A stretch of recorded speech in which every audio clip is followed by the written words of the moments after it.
ભારતના 5 રાજ્યોમાં શરૂ થયેલ વિધાનસભા ચૂંટણીનો સીધો ફાયદો હવે સુરતના ટેક્સટાઇલ ઉદ્યોગને મળતો જોવા મળી રહ્યો છે. ખાસ કરીને પશ્ચિમ બંગાળમાં રાજકીય ગરમાવો વધતા સુરતના વેપારી માટે આ સિઝન સોનાની તક બની છે. રાજકીય મેદાનમાં ભારતીય જનતા પાર્ટી અને તૃણમૂલ કોંગ્રેસ વચ્ચે જોરદાર ટક્કર છે, તો બીજી તરફ સુરતના માર્કેટમાં પ્રચાર સામગ્રીના ઓર્ડરોની હોડ લાગી છે.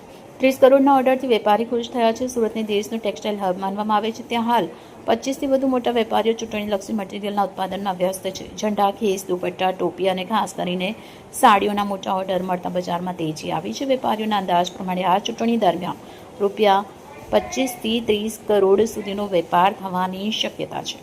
વેપારીઓના જણાવ્યા મુજબ આ વખતે ભારતીય જનતા પાર્ટી પ્રચાર મટીરીયલની ખરીદીમાં આગળ જોવા મળી રહ્યું છે. કેસરિયા રંગના ઝંડા, મોદી ફોટાવાળા ખેસ અને ટોપીઓનો જથ્થો મોટી સંખ્યામાં તૈયાર થઈ રહ્યો છે. પ્રચારમાં નરેન્દ્ર મોદીનો ચહેરો મુખ્ય આકર્ષણ બની રહ્યું છે.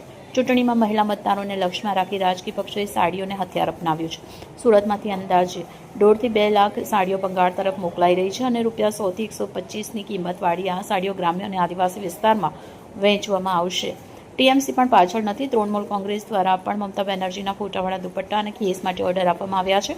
મમતા બેનર્જીની છબી ધરાવતા પ્રચાર સામગ્રીનો પણ બજારમાં સારો વપરાશ છે. જોકે ઓર્ડર પ્રમાણમાં ભાજપ આગળ હોવાનું વેપારીઓ માને છે. આસામ અને બંગાળમાં ઝંડા અને સાડીઓની માંગ વધુ છે, જ્યારે દક્ષિણમાં તમિલનાડુ અને કેરળમાં ખેસ અને ધોતી વધુ લોકપ્રિય છે. તો સુરતના વેપારીઓ રાજ્ય પ્રમાણે ડિઝાઇન અને મટીરિયલ કસ્ટમાઇઝ કરી રહ્યા છે, જેના કારણે સુરત વન સ્ટોપ સોલ્યુશન તરીકે ઉભરાયું છે. ઓર્ડર, ઉત્પાદન અને ટ્રાન્સપોર્ટ 3 ક્ષેત્રમાં ગતિ આવતા ઉદ્યોગમાં ફરી ચહેલપહેલ દેખાઈ રહી છે. કુલ મળી જે બંગાળમાં ખેલા હોબેની રાજકીય ગુંજ છે, ત્યાં સુરતમાં નફો હોબેની વ્યાપારી ગુંજ સાંભળવા મળી રહી છે. રિપોર્ટર ચેતન તરી, બુલેટ 26 ગુજરાત ન્યૂઝ, સુરત.